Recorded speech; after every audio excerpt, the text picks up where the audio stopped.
저희 집 바로 앞에 초등학교가 있어요. 새로 생긴 초등학교인데 뭐 가볼 일은 별로 없어요. 정말 집 앞에 바로 있는데 그렇게 가볼 일은 별로 없어요. 1년에 뭐 한두 번 뭐 이렇게 갈까 말까 한데, 가서 새삼 느끼는 게 뭐냐면 운동장이 참 작다라는 거예요.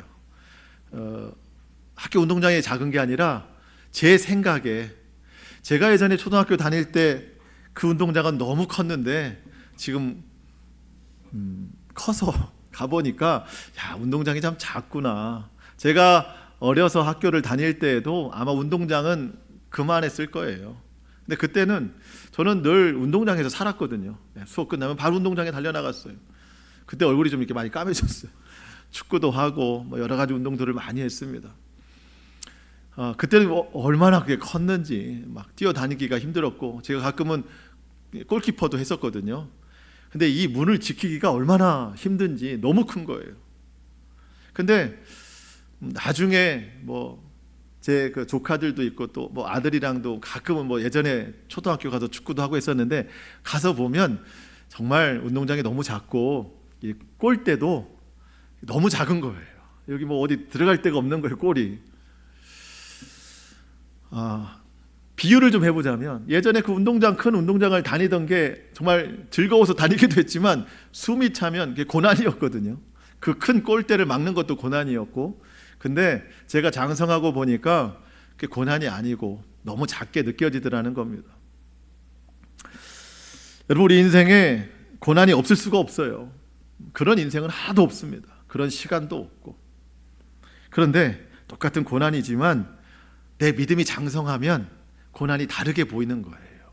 예전에는 참 상대할 수 없고 도저히 이겨낼 수도 없고 끝이 없을 것 같은 그러한 고난인데, 내 믿음이 좀 커지면 그 고난이 좀 작게 보이는 게 있어요.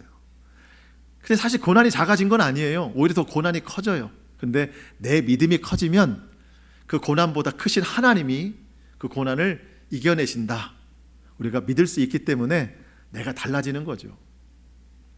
저와 여러분의 믿음이 그만큼 성장하고 또 성숙된 믿음으로 나아갈 수 있기를 축복합니다. 오늘 본문에 제자들의 믿음이 참 달라졌어요. 고난을 당했는데 예전과 다른 모습을 보이고 있습니다. 오늘 성경 여러분 본문 시작에 보니까 23절에 보면 사도들이 노임에 그랬어요. 풀려났다는 겁니다. 그러니까 갇혀 있었겠죠. 하루 동안 사람들의 손에 의해서 옥에 갇혀 있었어요. 붙들려 있었습니다. 왜 갇혀 있었죠? 예수 그리스도의 부활을 증거한다라는 이유로 갇혀 있었습니다. 이 사람들을 가둬놓던 제사장들, 또 장로들, 여러 그 권세 있는 사람들이 이 사도들이 전한 예수 그리스도의 부활을 싫어했어요. 그게 인정이 되면 자기들의 죄가 다 인정이 되는 거니까 예수 그리스도가 부활하지 않았다, 그런 말 하지 마라, 붙들어 맸어요. 근데 도저히 그것을 막을 수가 없습니다. 예수님이 실제로 살아나셨듯이 그 복음도 살아있기 때문에 사람들이 아무리 붙잡아 놓고 가둬두려고 해도 더 이상 막을 수가 없는 거예요. 풀어줄 수밖에 없었어요. 하지만 그냥 풀어주는 게 아니라 위협을 했죠. 이제는 더 이상 어디 가서 예수의 이름을 가르치지도 전하지도 말아라. 하지만 그 위협함이 사도들의 입을 막아놓을 수는 없었어요. 베드로가 그렇게 선포합니다. 하나님 앞에서 너희가 하는 말이 옳은지 하나님 말씀이 옳은지 잘 생각해봐라. 사람의 말보다 하나님의 말씀이 더 옳다. 우리는 하나님의 말씀을 받은 것이니 그 말을 멈출 수가 없다. 하나님 앞에서 생각해봐라. 저와 여러분도 늘 하나님 앞에서 살아갑니다. 분별이 필요해요. 하나님 앞에 있는 내가 이 세상 말이 옳은지 하나님 말씀이 옳은지 우리 늘 분별하면서 살아가야 됩니다. 물론 세상의 말들 중에도 우리가 들어야 될 말은 있어요. 그렇지만 모든 말은 다 하나님 앞에서 분별이 필요해요. 하나님이 기뻐하시는 말인가, 하나님이 기뻐하시는 뜻인가, 우리가 잘 분별할 수 있어야 됩니다. 이렇게 변화되는 사도들의 모습, 또 많은 그리스도인들의 모습이 오늘 본문에 이렇게 등장하고 있는데요. 오늘 좀 내용을 좀 살펴보면서 우리도 좀 믿음의 도전을 갖기를 축복합니다. 여러분 23절을 보겠습니다. 사도들이 노임에 그 동료에게 가서 제자들과 장로들의 말을 다 알리니, 베드로와 요한이 하루 동안 갇혀 있었어요. 딱 풀려났습니다. 동료들에게 가서 하루 동안 있었던 일, 왜 묶여 있었는지, 그리고 이 제사장들과 장로들이 더 이상 예수를 전하지 말라고 했던 그 얘기까지 다 알려줍니다. 베드로와 요한이 하루 동안 붙잡혀 있을 때 그 믿음의 동료들은 뭘 하고 있었을까요? 기도하고 있었겠죠. 우리 믿음의 동료 베드로와 요한이 붙잡혀 있으니까, 그 소식을 들었으니까 밖에 있는 사람들은요 다 기도에 힘썼을 겁니다. 초대교회 성도들은 오로지 기도에 힘썼어요. 풀려난 베드로와 요한이 가서 있었던 소식을 전하자마자 그 모든 사람들이 또 함께 했던 건 역시 기도였어요. 여러분, 그래서 24절 맨 앞에 보면 그들이 듣고 그냥 이야기를 들은 다음에 곧바로 한 마음으로 하나님께 소리를 높여 기도했어요. 그러면서 31절 맨 앞에 보면 빌기를 다하매, 기도가 끝난 다음에 이제 움직이기 시작했다는 거예요. 여러분, 그리스도인들은 늘 기도하는 사람입니다. 혼자서도 기도하지만 한 마음으로 믿음의 동료들과도 함께 기도하는 거예요. 기도할 때 성령의 역사가 나타납니다. 기도를 계속하면 기도는 성숙되어지는 기도로 더 변화돼요. 우리가 오늘 그걸 좀 내용을 좀 살펴보려고 하는데, 그보다 먼저 참 중요한 단어, 저는 이 동료라는 단어에서 마음에 와닿더라고요. 동료. 풀려난 사람들이 찾아갔던 그 동료. 여러분, 우리에게 믿음의 동료가 있는가?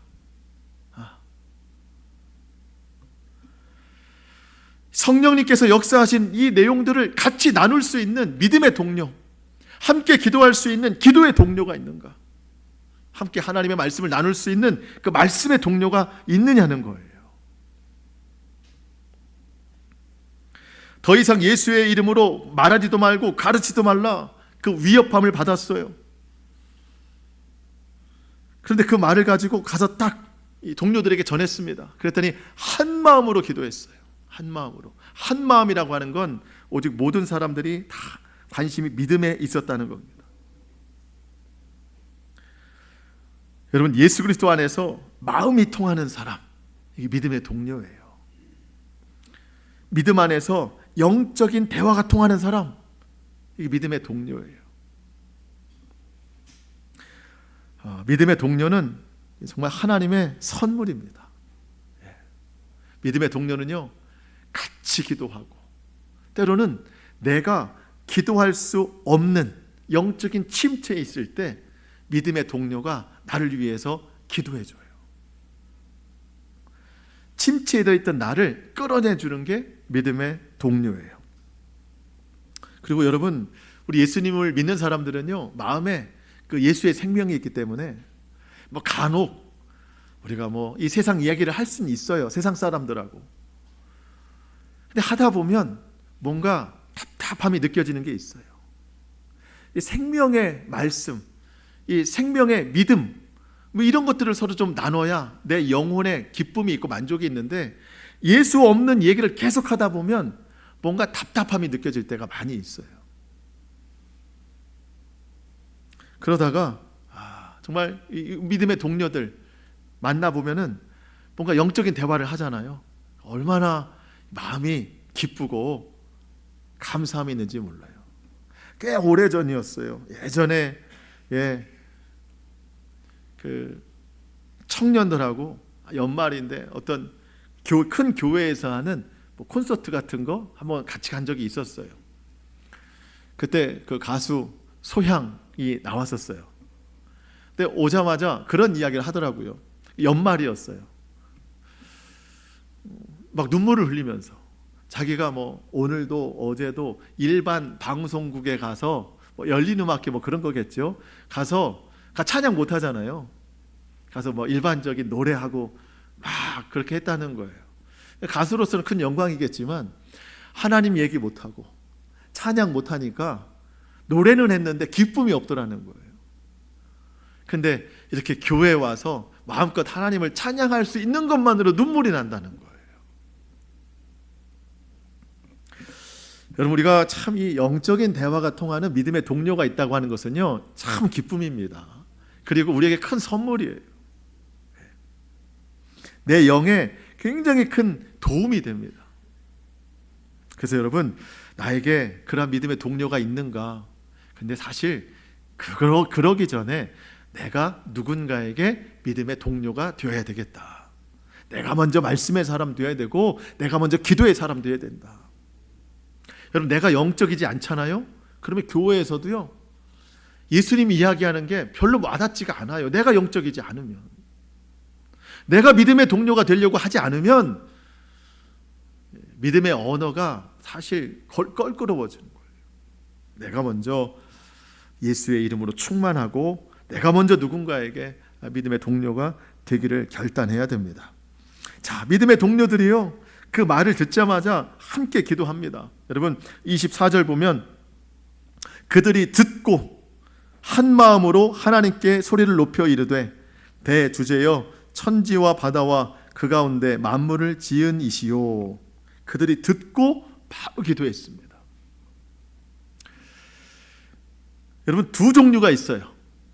자, 그 제사장들, 또 장로들, 뭐 바리새인들, 서기관들, 이들이 모인 그 모임을 공의회라고 불러요. 공의회.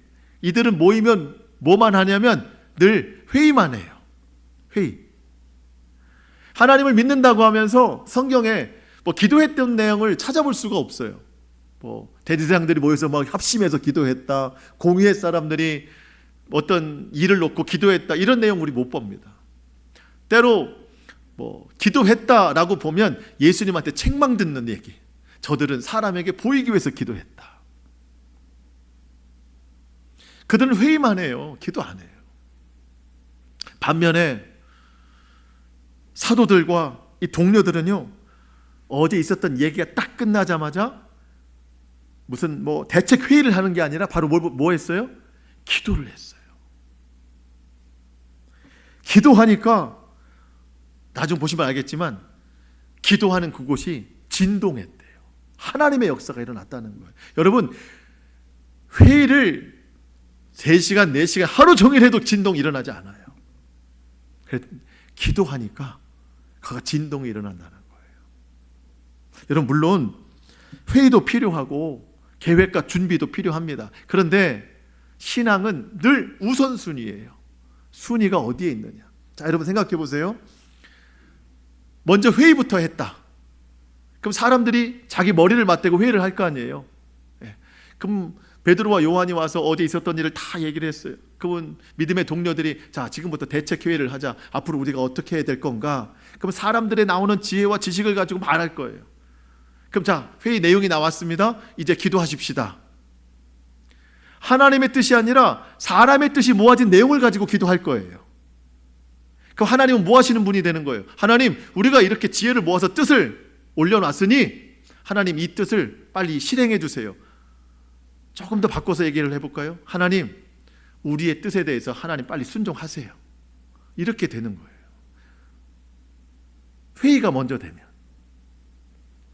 그런데 자, 기도가 먼저 되면 이제 사도들이 와서 어제 있었던 이야기를 딱 하면 사실을 이야기합니다. 자, 기도하십시다. 뭐 다 기도를 하는 거예요. 이제부터 어떻게 해야 될 것인가?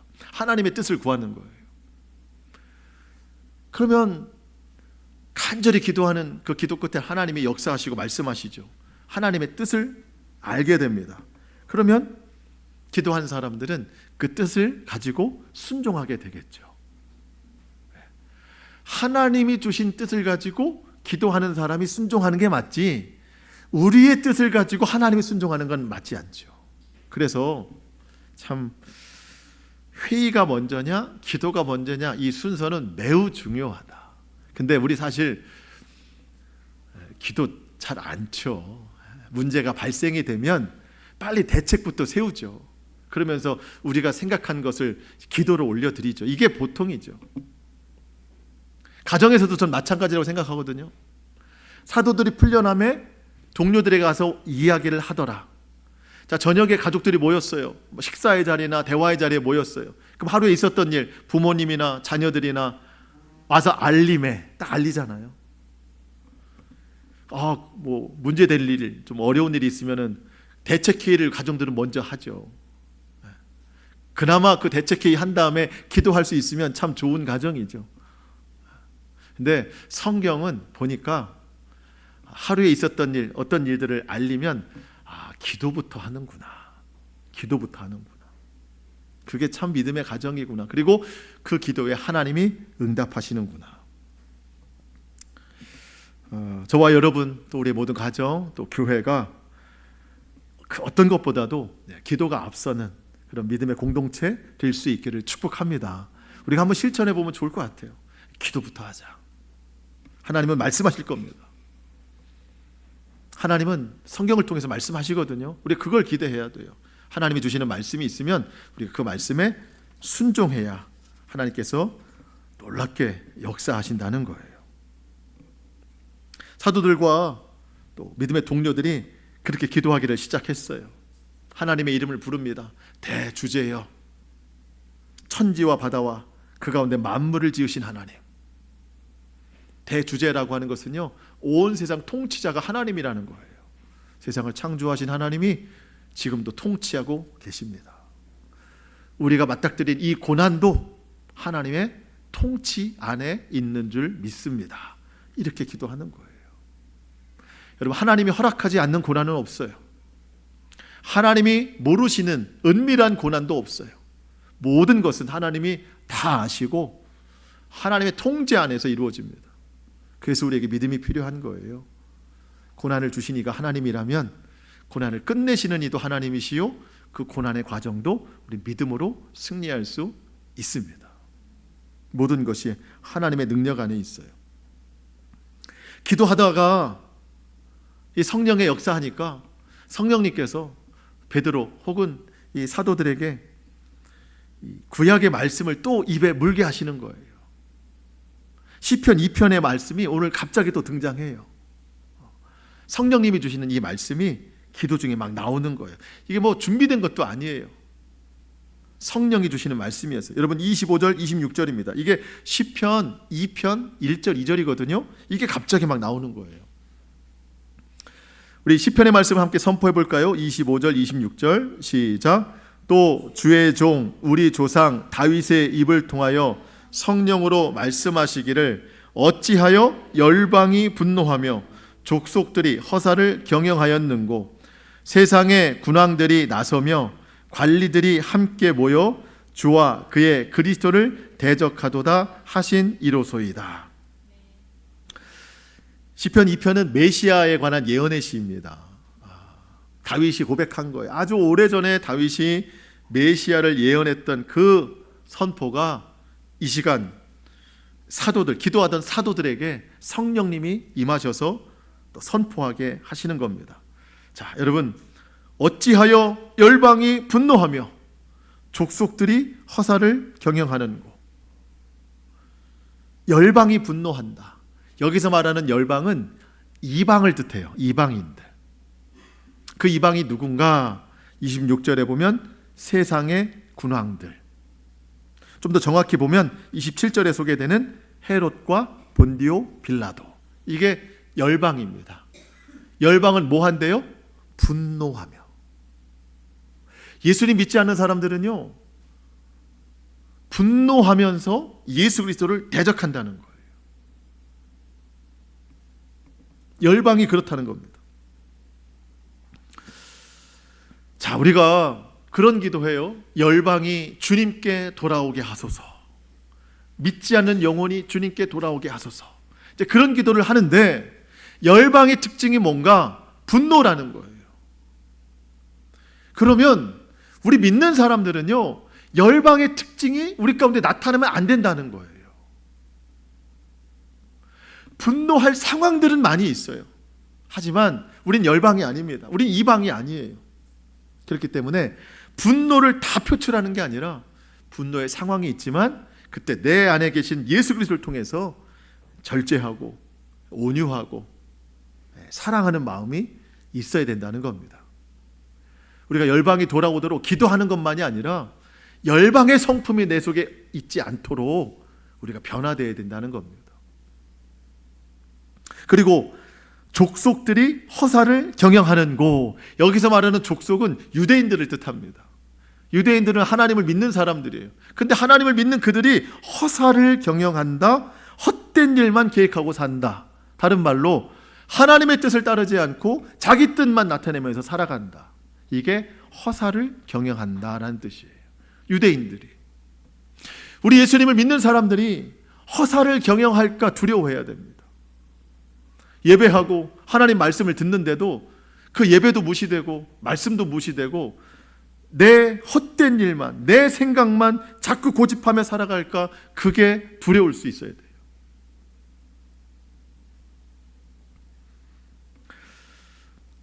여러분, 경영이라는 말이 있잖아요. 경영. 사실 우리 인생도 내 인생 자체가 하나의 경영입니다. 이렇게 세워야 되는 거니까. 근데 예수님은 내 인생의 경영에 도구로 쓰임 받는 분이 아니에요.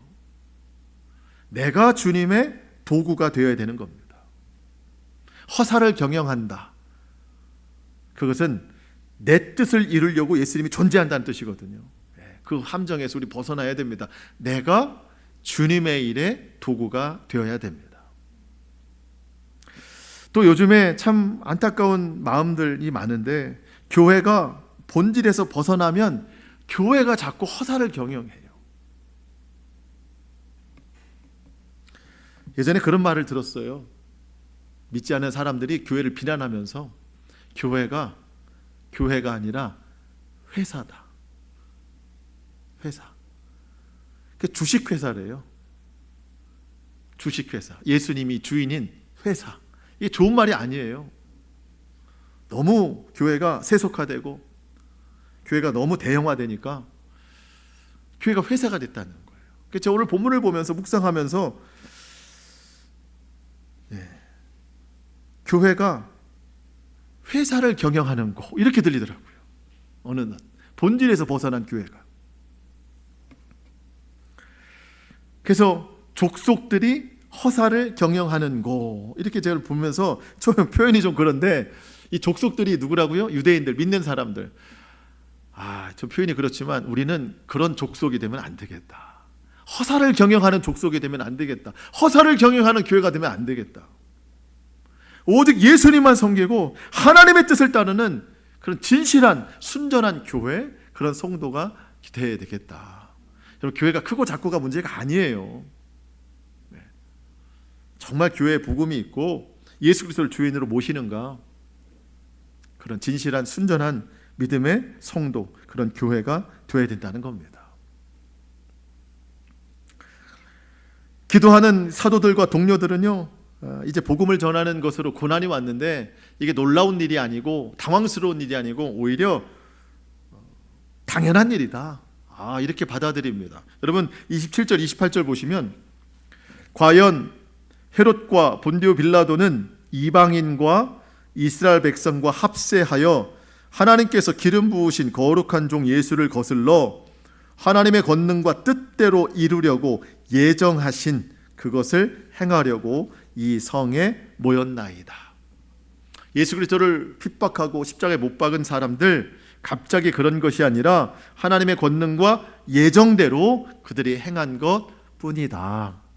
모든 고난은 하나님 없이 이루어진 것이 하나도 없다. 하나님 안에서 다 이루어지는 것이다. 여러분, 이 믿음이 있다면 우리 고난을 다르게 해석할 수 있어요.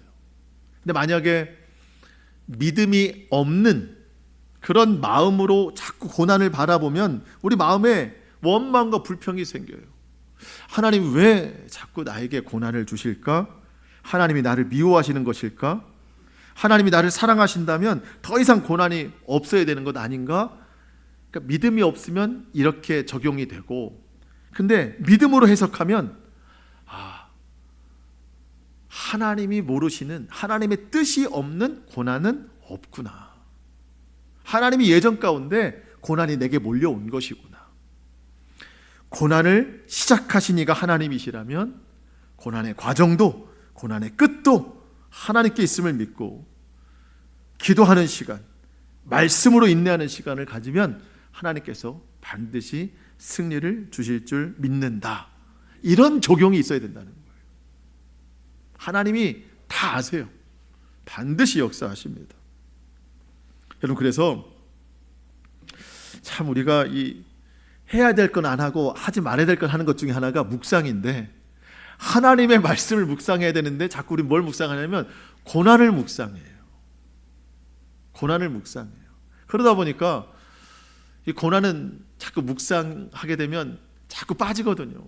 깊이 빠져요. 그러니까 헤어나오질 못해요. 고난에 잠겨 있어요.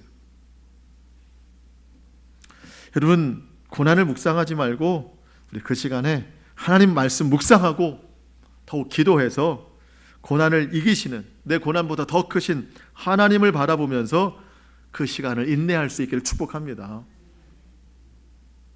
하나님이 더 크세요. 그러면 기도가 바뀌어요.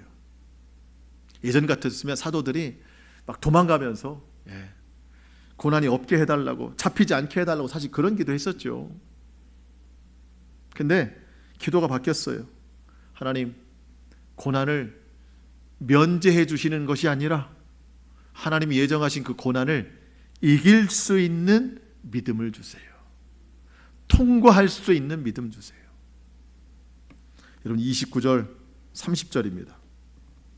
주여, 이제도 그들의 위협함을 굽어보시옵고, 그들의 위협함이 사실이라는 거죠. 또 종들로 하여금 담대히 하나님의 말씀을 전하게 하여 주시오며, 피하지 않고 뚫고 나가겠다는 거예요.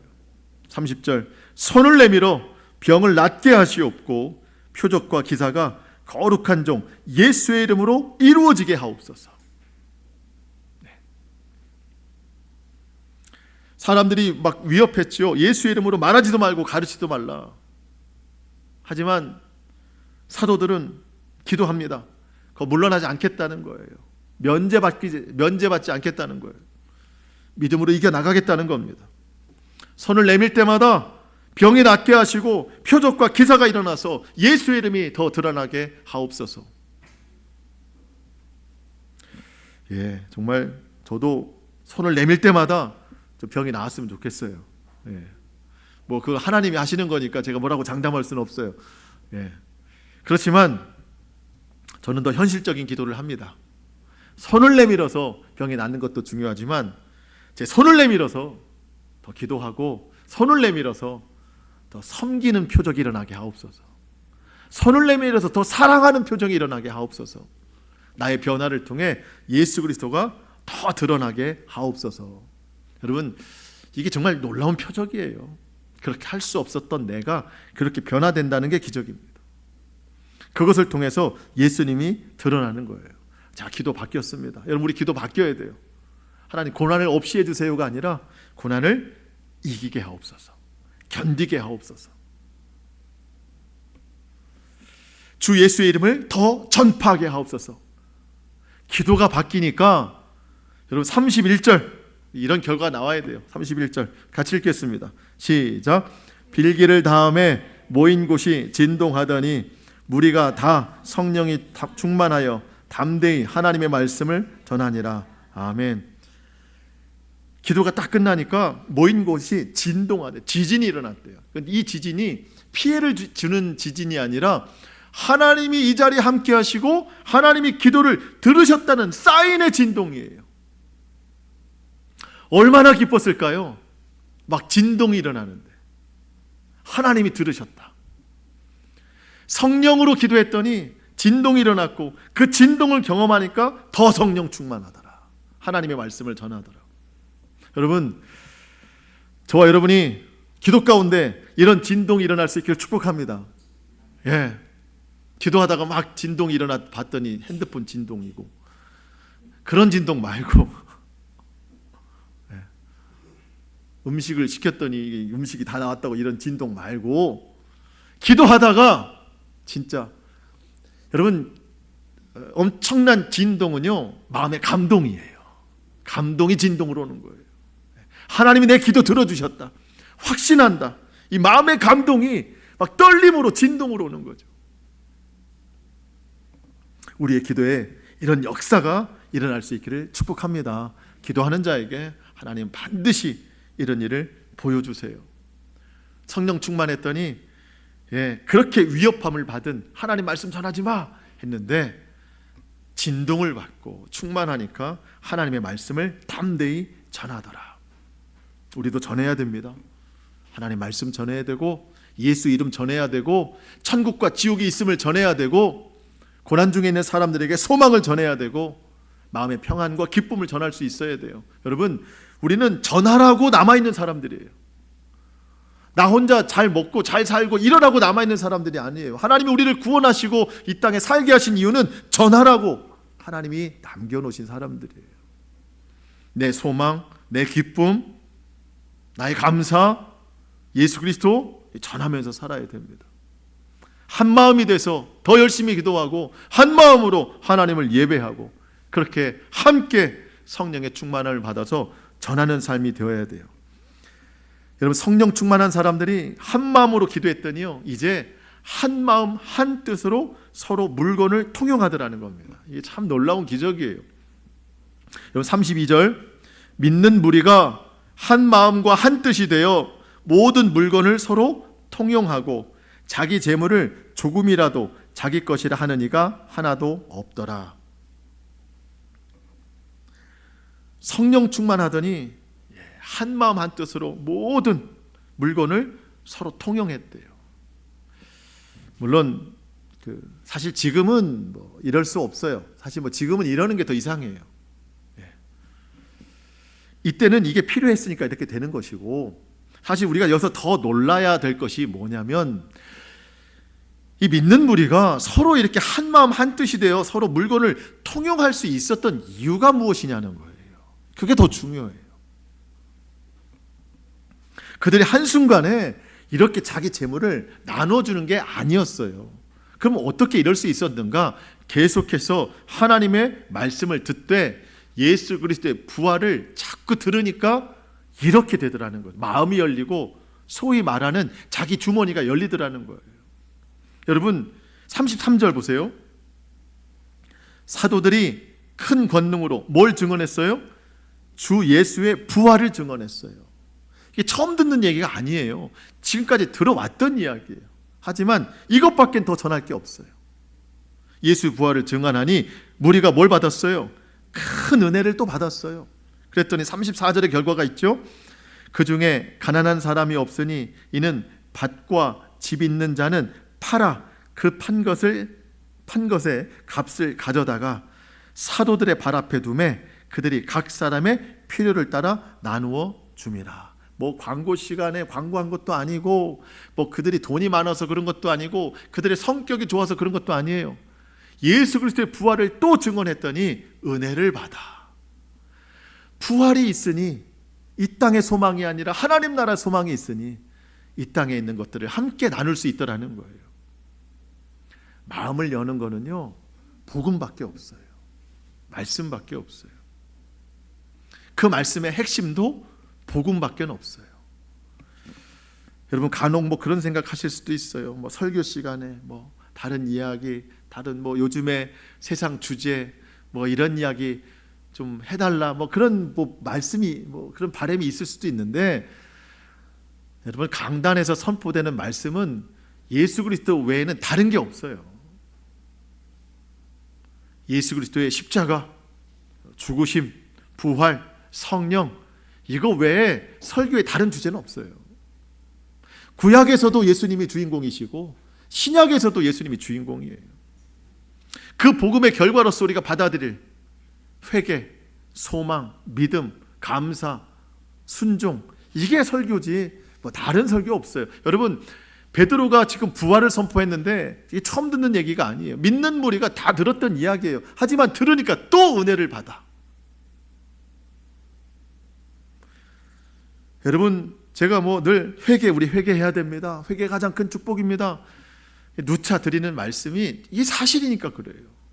회개에 대해서 들었어도 또 들어야 되고, 말씀 중요성에 대해서 들었어도 또 우린 들어야 되고, 복음에 대해서 들어도 또 들어야 되고, 사랑하십시오, 서로 용납하십시오, 서로 성령의 열매를 맺으십시오, 들어도 또 들어야 되는 거예요. 사실 복음이 필요한 것은 교회 밖 세상이 아니라 교회 안에 있는 우리예요. 우리가 듣고 또 들어야 돼요. 내가 이것으로 무장이 되어야 이 세상 나가서 복음으로 살아낼 수 있는 겁니다. 내가 먼저 믿음의 동료가 될 수 있어야 된다는 겁니다. 이 일에 가장 분명하게 실천했던 사람이 오늘 마지막으로 한 사람 소개가 되는데요, 이분을 좀 소개하고 마칠까 하는데 36절에 보니까 구브로에서 난 레위 사람이 있으니 이름은 요셉. 본래 이름은 요셉인데 사도들이 뭐라고 부르냐면 바나바라고 불러요. 별명이에요. 바나바라는 뜻은 위로의 아들이다. 사람들을 많이 위로했어요. 어떤 위로가 있었는가? 마음의 위로도 있었지만 37절, 그가 밭이 있음에 팔아 그 값을 가지고 사도들의 발 앞에 두니라. 삶으로도 위로했어요. 삶으로도. 자, 여러분 바나바 기억하시죠? 바나바는 사도 바울의 사역에 있어서 아주 지대한 역할을 한 사람입니다. 이 사도 바울이 사도행전 9장에서 예수님을 만나서 변화됐는데, 본인은 변화됐지만 사람들의 인식은 변화가 안 됐어요. 그래서 교회들을 다니면서 내가 예수님 만나고 변화됐다, 사람들은 믿지 않아요. 오늘 우리를 또 찾아온 것도 우리를 붙잡아다가 죽이려고 찾아온 거 아니냐. 아무도 안 믿어요. 바울 되기 전 사울이었을 때. 근데 그 사울을 모든 교회들에게 소개해주고, 이 정말 변화된 사람 맞다, 그렇게 화평케 하는 직분을 감당하는 사람이 바나바예요. 바나바가 그 역할을 하지 않았으면 사도행전도 이렇게 쓰여지지 않았을 것 같아요. 참 중요한 역할을 했습니다. 그런데 바나바가 딱 그때 하나님이 중요하게 사용하셨는가? 아니더라는 거죠. 이미 준비케 하셨어요. 큰 훈련을 한 게 아니라 바나바 역시 사도들이 전하는 예수 그리스도의 부활을 듣고 은혜를 받아서 가난한 자들을 위해 밭을 팔아서 그들을 나눠주는 위로의 사람. 그날 말씀을 들었으면 말씀에 순종하는 매일매일 믿음으로 살았던 사람이 바나바였어요. 그렇게 오늘 살고, 그렇게 내일도 말씀으로 살고, 그렇게 몇 날 며칠 지나다 보니 하나님께서 그를 놀랍게 사용하실 때가 있더라는 거예요. 여러분, 하나님 나를 사용해 주시옵소서, 우리의 자녀를 놀랍게 사용해 주시옵소서, 여러분 많이 기도해도 그런 날은 없어요. 갑자기 되는 건 없어요. 매일매일 준비해야 되는 거예요. 그날 들은 말씀이 있으면 그날 소화하고 순종하고, 이렇게 하루 이틀 지나면 하나님께서 그 믿음을 보시고 필요한 때에 그를 사용하여 주실 줄로 믿습니다.